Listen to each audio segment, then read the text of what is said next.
Hi hello friends, welcome to my YouTube channel. ಇವತ್ತಿನ ವಿಡಿಯೋದಲ್ಲಿ ಒಂದು ಸೂಪರ್ ಟೇಸ್ಟಿಯಾಗಿರುವಂತಹ ಚಟ್ನಿ ರೆಸಿಪಿನ ಶೇರ್ ಮಾಡ್ತಾ ಇದ್ದೀನಿ. ಈ ಚಟ್ನಿನ ಮಾಡಲಿಕ್ಕೆ ತೆಂಗಿನಕಾಯಿ, ಹುರ್ಗಡ್ಲೆ, ಶೇಂಗಾ ಬೀಜ ಯಾವುದೂ ಕೂಡ ಬೇಡ. ಆದರೆ ಈ ಚಟ್ನಿ ರೆಸಿಪಿ ಅಂತೂ ತುಂಬಾ ಟೇಸ್ಟಿಯಾಗಿರುತ್ತೆ. ಬನ್ನಿ ತಡ ಮಾಡದೆ ಯಾವ ರೀತಿ ಮಾಡೋದು ಅಂತ ನೋಡ್ಕೊಳ್ಳೋಣ.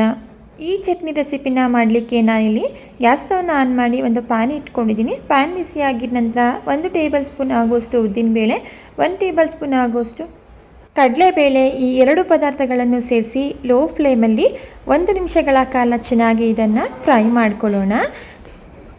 ಕಡಲೆಬೇಳೆ ಹಾಗೂ ಉದ್ದಿನಬೇಳೆ ಸ್ವಲ್ಪ ಕಲರ್ ಚೇಂಜ್ ಆಗಬೇಕು. ಸ್ವಲ್ಪ ಕಲರ್ ಚೇಂಜ್ ಆಗಿದ ನಂತರ ಇದಕ್ಕೆ 2 ಡ್ರಾಪಷ್ಟು ನಾನಿಲ್ಲಿ ಎಣ್ಣೆನ ಸೇರಿಸ್ಕೊಳ್ತಾ ಇದ್ದೀನಿ. ಈಗ ಕಂಪ್ಲೀಟಾಗಿ ಉದ್ದಿನಬೇಳೆ ಹಾಗೂ ಕಡಲೆಬೇಳೆ ಕಲರ್ ಚೇಂಜ್ ಆಗಬೇಕು.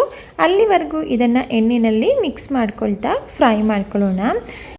ಈ ಚಟ್ನಿ ರೆಸಿಪಿನ ನೀವು ಒಂದು ಸಲ ಟ್ರೈ ಮಾಡಿದ್ರೆ ಪದೇ ಪದೇ ಮಾಡ್ತೀರಾ, ಅಷ್ಟು ಸೂಪರಾಗಿರುತ್ತೆ.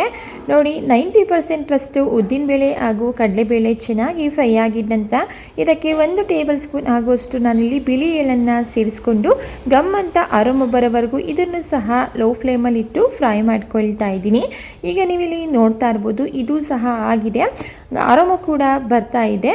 ಈಗ ಇದನ್ನು ನಾನಿಲ್ಲಿ ಒಂದು ಮಿಕ್ಸರ್ ಜಾರ್ಗೆ ಟ್ರಾನ್ಸ್ಫರ್ ಮಾಡಿ ಇಟ್ಕೊಳ್ತಾ ಇದ್ದೀನಿ.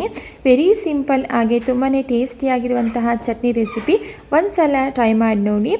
ಈಗ ನಾನಿಲ್ಲಿ ಮಿಕ್ಸರ್ ಜಾರ್ಗೆ ಟ್ರಾನ್ಸ್ಫರ್ ಮಾಡಿ ಇಟ್ಕೊಂಡಿರುವಂತಹ ಕಡಲೆಬೇಳೆ, ಉದ್ದಿನಬೇಳೆ ಹಾಗೆ ಎಳ್ಳನ್ನು ಕಂಪ್ಲೀಟಾಗಿ ತಣ್ಣಗಾಗಲಿಕ್ಕೆ ಬಿಡ್ತಾ ಇದ್ದೀನಿ. ನೆಕ್ಸ್ಟ್ ನಾನಿಲ್ಲಿ ಅದೇ ಪ್ಯಾನ್ಗೆ 1 ಸ್ಪೂನ್ ಆಗುವಷ್ಟು ಎಣ್ಣೆನ ಸೇರಿಸ್ಕೊಳ್ತಾ ಇದ್ದೀನಿ. ಎಣ್ಣೆ ಬಿಸಿ ಆಗಿದ ನಂತರ ಅರ್ಧ ಟೀ ಸ್ಪೂನ್ ಆಗುವಷ್ಟು ಜೀರಿಗೆ, ಸ್ಲೈಸ್ ಆಗಿ ಕಟ್ ಮಾಡಿಟ್ಕೊಂಡಿರುವಂತಹ ಒಂದು ಸಣ್ಣ ಸೈಜಿಂದು ಈರುಳ್ಳಿ, ಖಾರಕ್ಕೆ ನಾನಿಲ್ಲಿ ಒಂದು 4ರಿಂದ 5 ಮೆಣಸಿನ್ಕಾಯಿನ ಸೇರಿಸ್ಕೊಳ್ತಾ ಇದ್ದೀನಿ. ನೀವು ನಿಮ್ಮ ಖಾರಕ್ಕೆ ಅನುಗುಣವಾಗಿ ನೋಡಿ ಹಸಿಮೆಣಸಿನ್ಕಾಯಿನ ಸೇರಿಸ್ಕೊಳ್ಳಿ.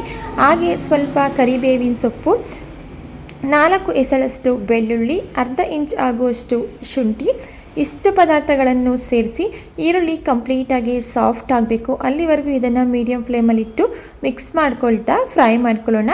ಹಾಗೆ ನನ್ನ ಚಾನಲ್ನಲ್ಲಿ ಆಲ್ರೆಡಿ ಇನ್ಸ್ಟೆಂಟಾಗಿ ಮಾಡ್ಕೋಬೋದಂತಾದ ಬ್ರೇಕ್ಫಾಸ್ಟ್ ರೆಸಿಪಿಗಳು, ಚಟ್ನಿ ರೆಸಿಪಿಗಳು, ಸಾಗು ರೆಸಿಪಿಗಳು ಅಪ್ಲೋಡ್ ಆಗಿದ್ದಾವೆ. ನಿಮಗೆ ಇಂಟ್ರೆಸ್ಟ್ ಇತ್ತು ಅಂತೇಳಿದ್ರೆ ಒಂದು ಸಲ ನೀವು ಚೆಕ್ ಮಾಡ್ಕೋಬೋದು. ಈರುಳ್ಳಿ ಕಂಪ್ಲೀಟಾಗಿ ಸಾಫ್ಟ್ ಆಗಿದ ನಂತರ ಇದಕ್ಕೆ ನಾನಿಲ್ಲಿ ಒಂದು ಚಿಕ್ಕ ಕಪ್ನಲ್ಲಿ ತುರಿದಿಟ್ಕೊಂಡಿರುವಂತಹ ಸೋರೆಕಾಯಿನ ಸೇರಿಸ್ಕೊಳ್ತಾ ಇದ್ದೀನಿ. ಸೋರೆಕಾಯಿಯನ್ನು ಸೇರಿಸಿದ ನಂತರ ಸ್ವಲ್ಪ ಉಪ್ಪನ್ನು ನಾನಿಲ್ಲಿ ಸೇರಿಸ್ಕೊಳ್ತಾ ಇದ್ದೀನಿ. ಈಗಲೇ ಉಪ್ಪನ್ನು ಸೇರಿಸೋದ್ರಿಂದ ಸೋರೆಕಾಯಿ ಬೇಗನೆ ಫ್ರೈ ಆಗುತ್ತೆ. ಅದರಿಂದ ಸ್ವಲ್ಪ ಉಪ್ಪನ್ನು ಸೇರಿಸಿ ಸೋರೆಕಾಯಿ ಕಂಪ್ಲೀಟಾಗಿ ಸಾಫ್ಟ್ ಆಗಬೇಕು. ಅಲ್ಲಿವರೆಗೂ ಇದನ್ನು ಮಿಕ್ಸ್ ಮಾಡ್ಕೊಳ್ತಾ ಫ್ರೈ ಮಾಡ್ಕೊಳ್ಳೋಣ. ಈ ಚಟ್ನಿ ರೆಸಿಪಿಗೆ ಯಾವುದೇ ತೆಂಗಿನಕಾಯಿ ತುರಿ ಆಗಲಿ, ಶೇಂಗಾ ಬೀಜ ಆಗಲಿ, ಹಾಗೆ ಹುರ್ಗಡ್ಲೆ ಆಗಲಿ ಬಳಸಿಲ್ಲ.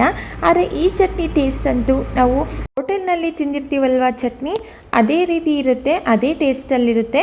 ಈಗ ನೀವಿಲ್ಲಿ ನೋಡ್ತಾ ಇರ್ಬೋದು, ಕಂಪ್ಲೀಟಾಗಿ ನಾವಿಲ್ಲಿ ಸೇರಿಸ್ಕೊಂಡಿರುವಂತಹ ಸೋರೆಕಾಯಿ ಬೆಂದು ಸಾಫ್ಟ್ ಆಗಿದೆ. ಈಗ ಗ್ಯಾಸ್ ಸ್ಟವ್ನ ಆಫ್ ಮಾಡಿಕೊಂಡು ಇದನ್ನು ತಣ್ಣಗಾಗಲಿಕ್ಕೆ ಬಿಡ್ತಾ ಇದ್ದೀನಿ. ಅಷ್ಟರಲ್ಲಿ ನಾನು ಮಿಕ್ಸರ್ ಜಾರ್ಗೆ ಸೇರಿಸಿಟ್ಕೊಂಡಿರುವಂತಹ ಉದ್ದಿನಬೇಳೆ, ಕಡಲೆಬೇಳೆ ಹಾಗೆ ಎಳ್ಳನ್ನು ನೈಸಾಗಿ ಪೌಡರ್ ಮಾಡ್ಕೊಳ್ತಾ ಇದ್ದೀನಿ. ಮೊದಲು ಇದನ್ನು ನಾವು ನೈಸಾಗಿ ಪೌಡರ್ ಮಾಡಿಕೊಂಡು ನೆಕ್ಸ್ಟ್ ನಾವು ಫ್ರೈ ಮಾಡಿ ಇಟ್ಕೊಂಡಿರುವಂತಹ ಈರುಳ್ಳಿ ಹಾಗೆ ಸೋರೆಕಾಯಿ ಮಿಶ್ರಣನ ಸೇರಿಸಿ ಫ್ರೈ ಮಾಡ್ಕೋಬೇಕಾಗುತ್ತೆ. ಈಗ ನಾನಿಲ್ಲಿ ಉದ್ದಿನಬೇಳೆ, ಕಡಲೆಬೇಳೆ ಹಾಗೆ ಎಳ್ಳನ್ನು ನಾನು ಪೌಡರ್ ಮಾಡ್ಕೊಂಡು ಬಂದಿದ್ದೀನಿ. ಈಗ ಇದಕ್ಕೆ ನಾನು ಫ್ರೈ ಮಾಡಿ ಇಟ್ಕೊಂಡಿರುವಂತಹ ಈರುಳ್ಳಿ ಹಾಗೂ ಸೋರೆಕಾಯಿ ಮಿಶ್ರಣನ ಸೇರಿಸ್ಕೊಂಡು ನಂತರ ನಾನು ಇದಕ್ಕೆ ಚಟ್ನಿನ ರುಬ್ಬಲಿಕ್ಕೆ ಅವಶ್ಯಕತೆ ಇರುವಷ್ಟು ನೀರನ್ನು ಸೇರಿಸ್ಕೊಂಡು ಇದನ್ನು ಗ್ರೈಂಡ್ ಮಾಡ್ಕೊಳ್ತಾ ಇದ್ದೀನಿ. ಮೊದಲು ನಾನಿಲ್ಲಿ ಚಟ್ನಿನ ಸ್ವಲ್ಪ ಕ್ರಾಸ್ ಆಗಿ ಗ್ರೈಂಡ್ ಮಾಡ್ಕೊಳ್ತಾ ಇದ್ದೀನಿ. ನೋಡಿ, ನಾನು ಈ ರೀತಿ ಗ್ರೈಂಡ್ ಮಾಡ್ಕೊಂಡಿದ್ದೀನಿ. ಈ ರೀತಿ ಗ್ರೈಂಡ್ ಮಾಡ್ಕೊಂಡಿದ್ದ ನಂತರ ಇದಕ್ಕೆ ನಾನು ಆಲ್ರೆಡಿ ಸೋರೆಕಾಯಿನ ಫ್ರೈ ಮಾಡಲಿಕ್ಕೆ ಸ್ವಲ್ಪ ಉಪ್ಪನ್ನು ಸೇರಿಸಿದ್ದೆ. ನನಗೆ ಸ್ವಲ್ಪ ಇಲ್ಲಿ ಉಪ್ಪು ಕಮ್ಮಿ ಅಂತ ಅನ್ನಿಸ್ತು, ಆದ್ದರಿಂದ ಸ್ವಲ್ಪ ಉಪ್ಪನ್ನು ಸೇರಿಸ್ಕೊಳ್ತಾ ಇದ್ದೀನಿ. ಜೊತೆಗೆ ನಾನಿಲ್ಲಿ 1 ಸ್ಪೂನ್ ಆಗುವಷ್ಟು ಮೊಸರು, ಸ್ವಲ್ಪ ಕೊತ್ತಂಬರಿ ಸೊಪ್ಪನ್ನು ಸೇರಿಸ್ಕೊಂಡು ಈಗ ಇದನ್ನು ನೈಸಾಗಿ ಗ್ರೈಂಡ್ ಮಾಡ್ಕೊಳ್ತಾ ಇದ್ದೀನಿ. ಈ ಚಟ್ನಿನ ನೈಸಾಗಿ ಗ್ರೈಂಡ್ ಮಾಡ್ಕೋಬೇಕು ಅಂತೇನಿಲ್ಲ, ನಿಮಗೆ ಕ್ರಾಸ್ ಆಗಬೇಕು ಅಂದರೂ ಕ್ರಾಸ್ ಆಗಿಯೂ ಸಹ ಗ್ರೈಂಡ್ ಮಾಡ್ಕೋಬೋದು. ನಿಮ್ಮ ಕನ್ಸಿಸ್ಟೆನ್ಸಿಗೆ ತಕ್ಕಂತೆ ಈ ಚಟ್ನಿನ ನೀವು ರೆಡಿ ಮಾಡ್ಕೋಬೋದು. ಈಗ ರೆಡಿಯಾಗಿರುವಂತಹ ಚಟ್ನಿನ ನಾನಿಲ್ಲಿ ಒಂದು ಬೌಲ್ಗೆ ಟ್ರಾನ್ಸ್ಫರ್ ಮಾಡಿಕೊಂಡು ಇದಕ್ಕೆ ಒಗ್ಗರಣೆನ ಮಾಡ್ಕೊಳ್ತಾ ಇದ್ದೀನಿ. ಒಗ್ಗರಣೆ ಮಾಡಲಿಕ್ಕೆ ಗ್ಯಾಸ್ ಸ್ಟವ್ನ ಆನ್ ಮಾಡಿ ಒಂದು ಪ್ಯಾನ್ ಇಟ್ಕೊಂಡಿದ್ದೀನಿ. ಪ್ಯಾನ್ ಬಿಸಿಯಾಗಿದ್ದ ನಂತರ 1 ಸ್ಪೂನ್ ಎಣ್ಣೆ ಸೇರಿಸ್ಕೊಂಡು ಅದಕ್ಕೆ ಸ್ವಲ್ಪ ಜೀರಿಗೆ, ಸ್ವಲ್ಪ ಸಾಸಿವೆ, ಅರ್ಧ ಟೀ ಸ್ಪೂನ್ ಆಗುವಷ್ಟು ಉದ್ದಿನಬೇಳೆ, ಮುರಿದಿಟ್ಕೊಂಡಿರುವಂತಹ 2 ಒಣಮೆಣಸಿನ್ಕಾಯಿ, ಸ್ವಲ್ಪ ಕರಿಬೇವಿನ ಸೊಪ್ಪು, ಸ್ವಲ್ಪ ಇಂಗನ್ನು ಸೇರಿಸಿ ಒಗ್ಗರಣೆನ ರೆಡಿ ಮಾಡಿಕೊಂಡು ರೆಡಿಯಾಗಿರುವಂತಹ ಒಗ್ಗರಣೆನ ನಾನಿಲ್ಲಿ ಚಟ್ನಿಗೆ ಸೇರಿಸ್ಕೊಳ್ತಾ ಇದ್ದೀನಿ. ಈ ರೀತಿ ಸೋರೆಕಾಯಿ ಚಟ್ನಿನ ನೀವು ಖಂಡಿತ ಯಾವತ್ತೂ ಟ್ರೈ ಮಾಡಿರಲ್ಲ. ತಿಂತಾ ಇದ್ದರೆ ಇದು ಸೋರೆಕಾಯಿ ಚಟ್ನಿ ಅಂತ ಗೊತ್ತಾಗೋದೇ ಇಲ್ಲ, ಅಷ್ಟು ಸೂಪರಾಗಿರುತ್ತೆ. ಒಂದು ಸಲ ಟ್ರೈ ಮಾಡಿ ನೀವೇ ಕಮೆಂಟ್ ಮಾಡ್ತೀರಾ.